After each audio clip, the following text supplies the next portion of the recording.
سەرۆکی ئەمریکا پلانە بردومانکردنا ئارمانجیان استراتیجی سووریا بجەهینە ولدوردا چاودێرێن سیاسی لە عێراقی ڕادگەینن کو هەرەشێن ئەمریکا بۆ سەر سووریا پەیامەکە ئاشکراوە بۆ رووسیا و ئیران.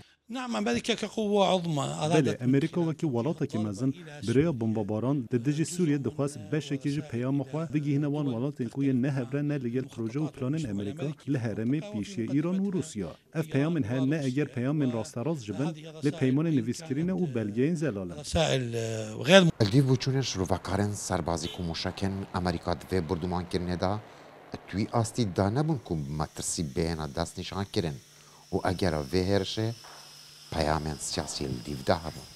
كانت تصريحات ترامب داخویانین ترامپ پێشوەخت دابوزانین کو ئەوێ چەکێ ژیر بکاربینە لە گۆڕا گەلک چاودێران ji ژمارە 101 موشکên هاتین ئاوێتن کو هەفتەیەک ژێڕێ لێ هاتگرتن ئەف حتا ڕادەک بلند ددا دیارکردن کو دەربە نەگەهایە ئارمانجا خوایە لەشکەری دەبا کو پەیامên din li pişt hebin dibe ku peyamên siyasî û yên din bin ئەمریکا ji aliyê xwe ve بنگهên ئیرانی و لەشکرên wana û bingehên Rûsî armanc negirtin. ولا منشآت روسية.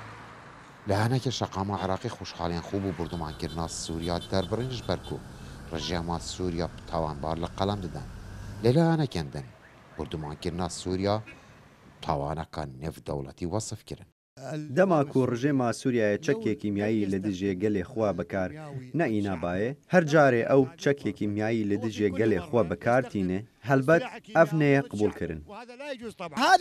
ئەف زەربەیەن کو ئەمریکا ئەنجام دەدا دەخوازێ تێکهێژانێکە لە هەریم پەیدا بکات. مصر گرت و سەرۆکێ wê حسنی مبارەك ji desthilatê avêt. Piştî wê Lîbya girt û serokê wê kuşt. Xwedê jê razî be welatê wî girt. Niha heman tişt dixwaze li Sûriyê bike. ئەمریکا ئارمانجیان خوب بجەهینەوە و پەیاما خو گەهاندا وڵاتێن دەوروبەر لێوەکتێتە ڕاگەهاندن کو مەترسیا ململانیان نێفدەوڵەتی بەرفرەتر بیت و دەهوڵا شەڕی دەڤەرە ناوی ببەردەوامی بمێنیتن لە بەغدا نەزار عەبدوڵڵا دەنگی ئەمریکا